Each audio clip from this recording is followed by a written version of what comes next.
right, Mav, it's time to talk about Sunday. Sunday? Yeah, I figure you come over to my place about 9:30. We'll watch a pregame show. We'll watch football all day. Sorry, Goose. We've lost that football season. No, we haven't. I hate it when that happens. I never see a game anymore when I watch TV. And there's no touchdown pass to scream for now that it's spring. I'm trying hard not to show it Sunday, but Sunday, I miss you. We've lost that football season. We can't pretend to like golf. Sundays mean nothing to me now that it's spring, spring, spring. Box score starts right now. I don't know a lot about sports, but I can drink a lot of beer. My motto is simple: C's get degrees. Need a long, inappropriate hug? I'm your man. I think I'm smarter than you, because I probably am. Howard Coward for box score. Hello and welcome to the Box Score. I'm Brock in Los Angeles, joined by the Danettes in Milford, Connecticut. Gentlemen, the boss broke the big news that the Top Gun sequel is in the makes. Now, Paulie, which one would you rather see? The Top Gun sequel, the Point Break remake, or Sharknado 3? You know, I'm going to go Top Gun sequel. I don't mind a sequel. I don't like remakes. I'm not big on remakes. I think if something's done well, you don't remake it. But a sequel, if you get Tom in there, and, you know, it could be pretty juicy. It writes itself, man. He takes over the school.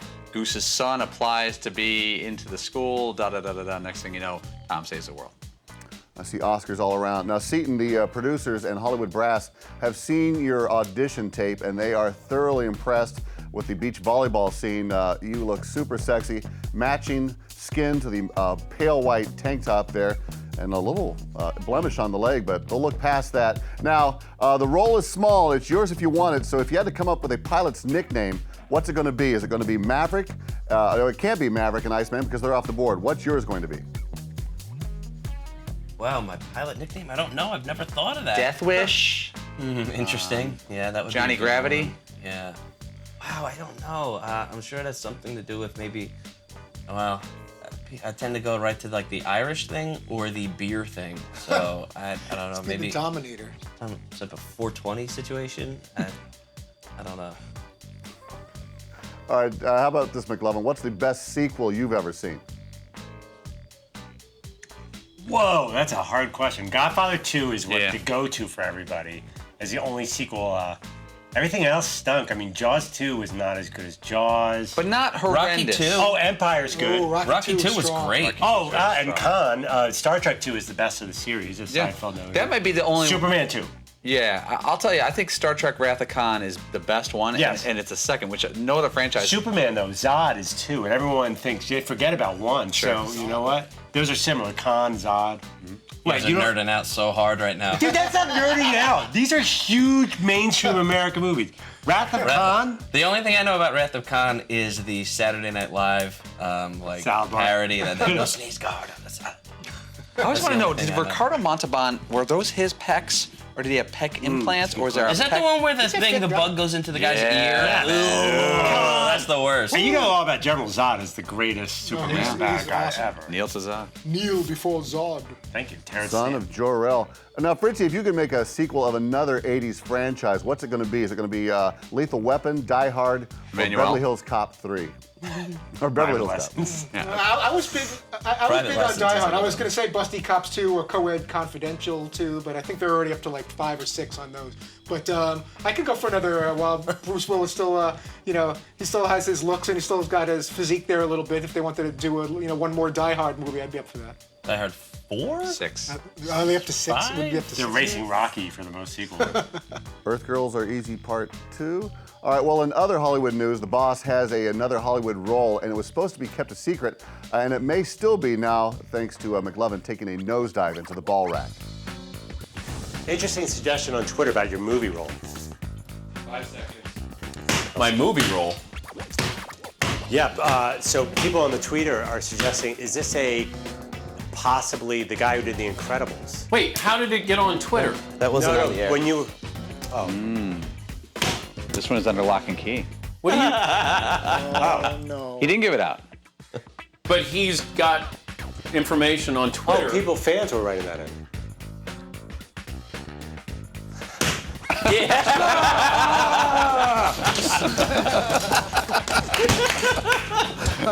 That wasn't on the air, you idiot. I gave you information not to bring up on the air.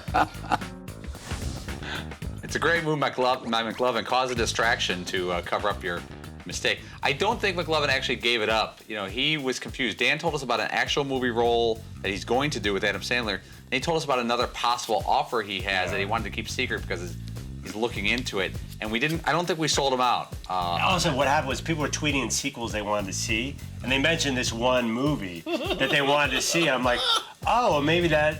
Well, yeah, don't do it again. There's no ball rack. Where's the ball rack? That's great. Yeah. Oh yeah. My favorite Ball movies. rack is great. That did work for you. Hey, Fritzy McLovin's nosedive did seem to distract Dan from the fact that he spilled the beans. Would you use a similar tactic if you were going to tell one of Dan's secrets? I probably would. I don't know if I would go exactly that because McLovin popped up a lot faster than I would have if I pulled a ball rack over myself. But you've got to come up with some kind of distraction, whether it's out of embarrassment or just to have Dan and the guys start thinking in a different direction, or maybe showing some faux concern about you by falling on the ground. But I've been there, unfortunately, a number of times, and I've given up secrets from wife birthday presents, etc. So I felt for McLovin there. He did the best he could to divert the attention of all of us by doing something silly with the basketball. All right, well, we'll still press him via Twitter. All right, coming up, Dan gets Michael Rappaport to spill some Hollywood secrets. You know what isn't a secret? That the Ram 1500 EcoDiesel is the baddest truck on the market. Climbing hills, towing boats, and it could carry a superstar or two, I'm sure. I'm sure of that. Get more facts at ramtrucks.com. Guts, glory, Ram.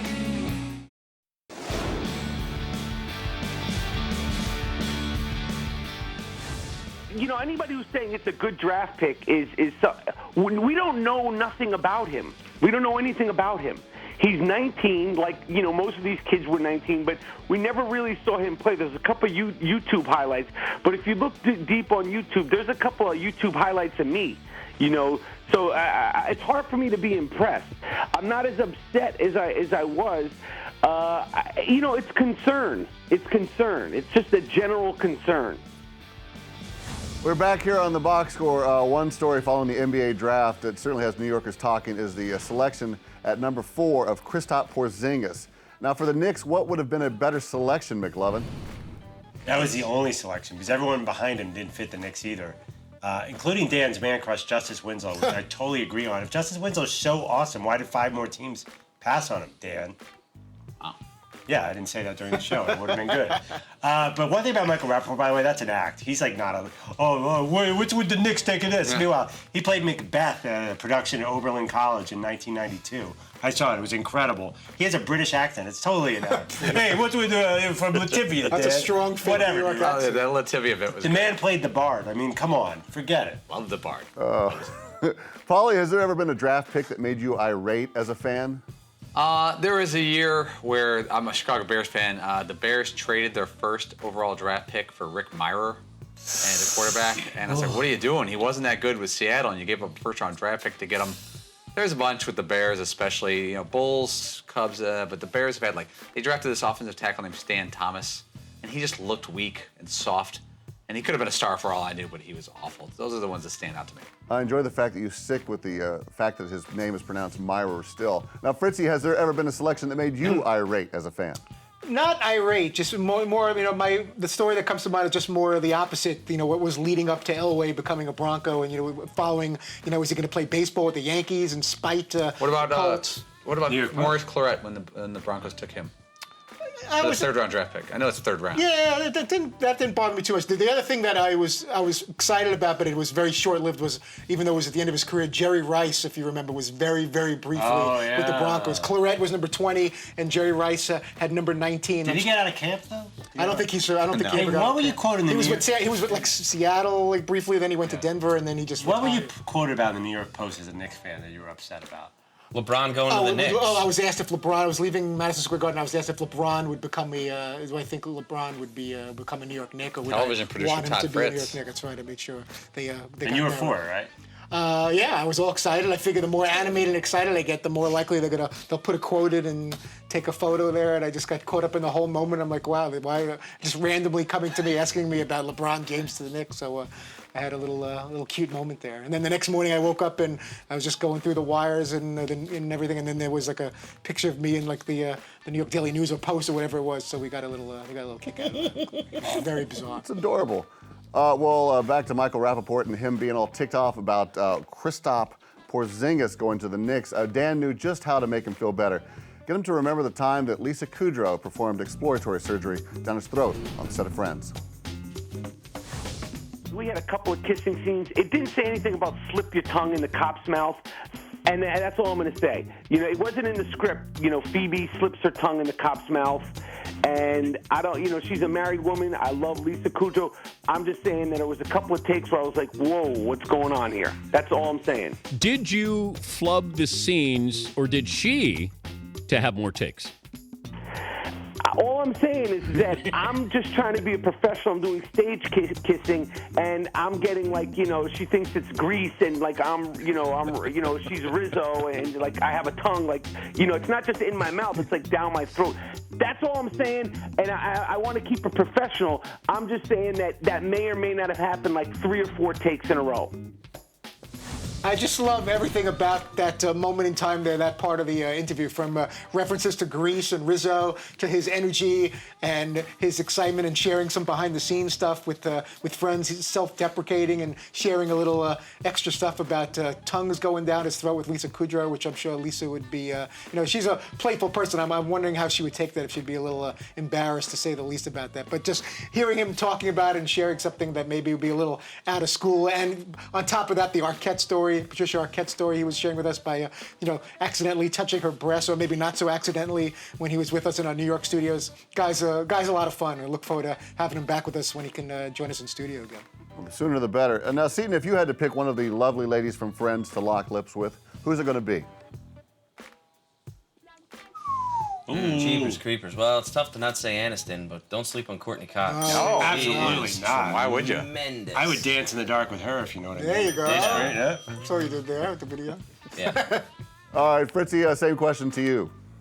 I used to go back and forth, and I'm not going to get into the details of what was going on while I was watching Friends, but Jennifer Aniston, I would edge out over Courtney Cox. I'm going to go Aniston. Oh, my God. Yeah, Paulie, you look befuddled there. What's the problem with that response? I'm trying to picture Fritzy. In sitcom, there's quick cuts, so you got to time it out perfectly, Fritzy, to do that. The idea that all of a sudden you're running right into Smelly Cat, and you're like, wait a minute. All of a sudden you look up and moment with myself. there's Schwimmer with his shirt off, and you're that is true. That is, you have a very, very, unless you pause it, you can tape and pause it and do what you want. Well, Schwimmer. All right. Okay. He's a paleontologist. See, you want to switch seats, buddy? All right, coming up, it is Battle Royale time. Prepare yourself. Smelly cat, smelly cat.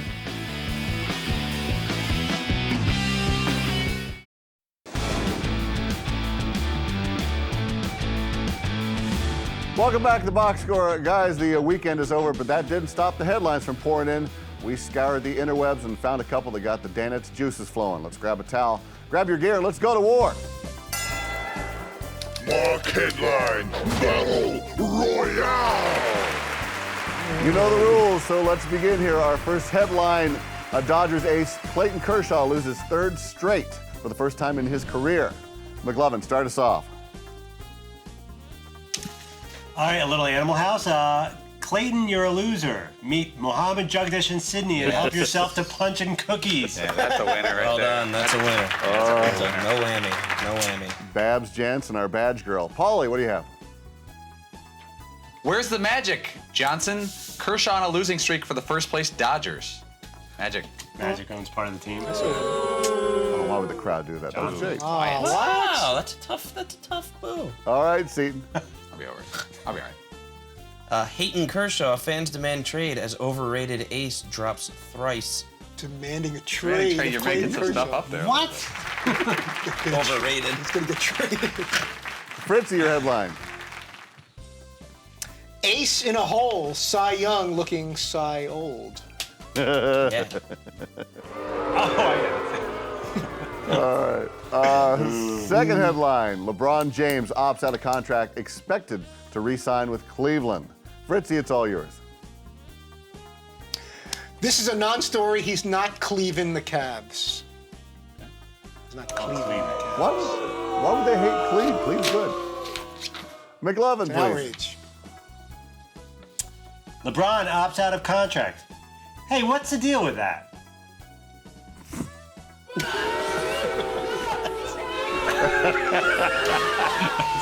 What's the deal? He's opting out. He's opting in. I don't even understand. What's the deal? He's delivered. Paulie. King me again. LeBron has minions to feed and gets new deal. Chess headline I've heard all day here. Seton, your headline. Doesn't matter.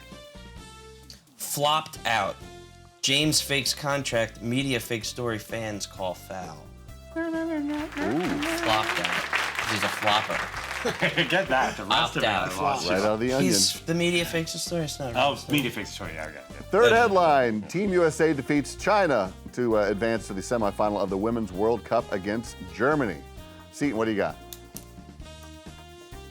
Communism. Chinese players confused by red cards. Oh. Whoa! What's wrong with them? Communism. They're like, why is it the red one the bad one? Yeah. Why go negative? Fritzy, your headline, please. What could be finer than taking care of China? Beating the Germans. China. Finer, China. The crowd's McLovin. Team USA beats China on the soccer field. But what about naval superiority in the Pacific? Hashtag keeping it real. Some world history, some social studies. Yeah. Let's go hawkish on that one. All right, Paulie, your headline. Won back in the Final Four. USA versus Germany Tuesday. Call your local provider. All right, our fourth and final headline. Diddy slips and falls on stage during performance at the BET Awards. Paulie, give me something good. Did he see that big hole in the stage?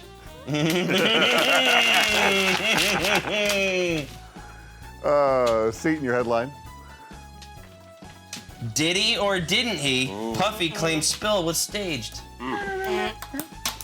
Puns all over the place. Fritzy, your headline. Great. If he wasn't ashamed of the UCLA incident, I BET, he was embarrassed by this. Good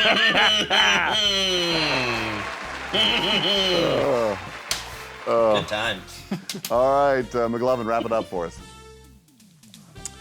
Okay, I'm going to do a couple things here, so bear with me. Sure. Trouble brewing? First UCLA, now BET.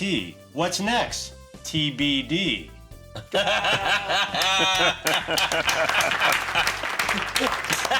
That was okay, and it was enough Let it was going on. to take him over the top. The next mock headline champion, of course, is McLovin. Attaboy, Andrew. Way to go, buddy. You earned that one. Bring it home. You earned that one, pal. Congratulations. Oh, hit me in the head. This is very WWE. All right, this is the Box Score. Don't go away. We are taking a break to remind you that the Ram 1500 Eco Diesel, or the Ram Heavy Duty with its best-in-class towing, torque, and horsepower, doesn't need one. Guts, glory, Ram.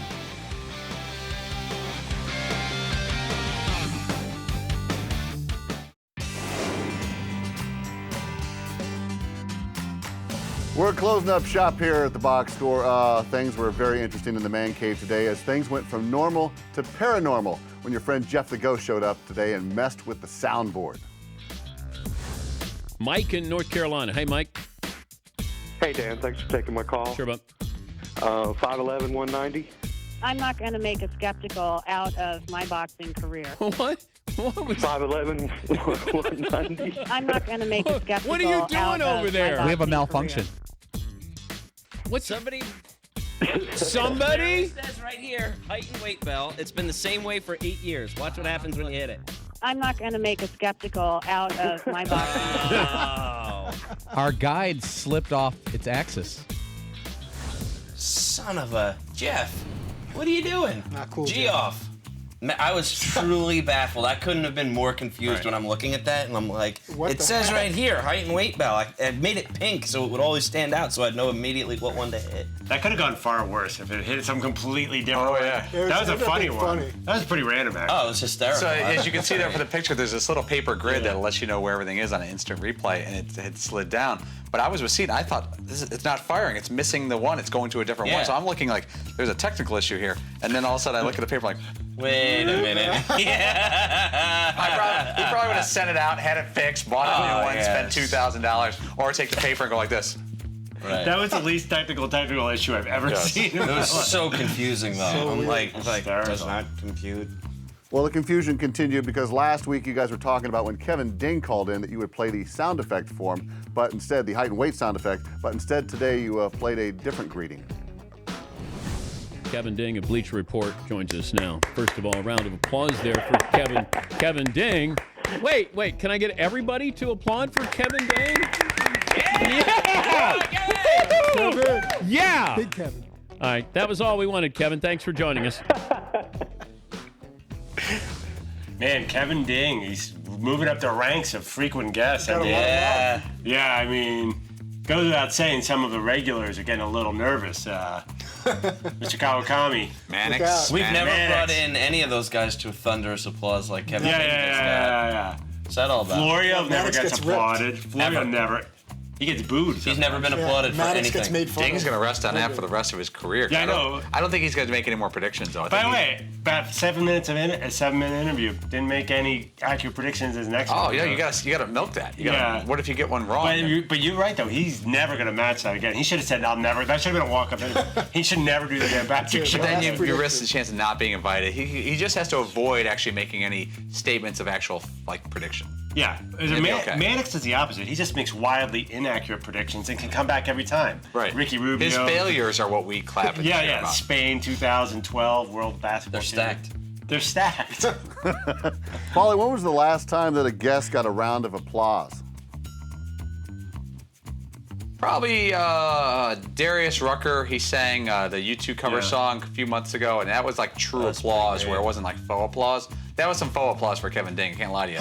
When Dan tells us to clap, we clap. Aaron Atherton? She got some applause. Well, yeah, she got some reaction. For being Aaron Atherton. She got some reaction. She certainly deserves it. But I would say Darius Rucker singing U2. All right, well, next time this man is on, maybe we could give a round of applause for Tim Kawakami. Yeah, huh? Put it together. Yeah, Tim. Good Tim. All right, Fritzy, who's getting a standing ovation tomorrow?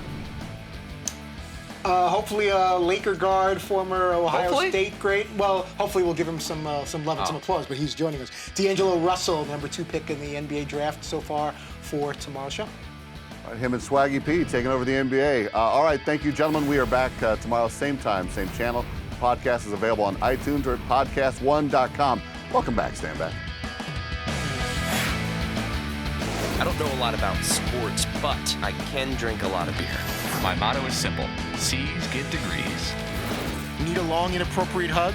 I'm your man. I think I'm smarter than you, because I probably am. Hey, thanks for watching the box score. Holy cow!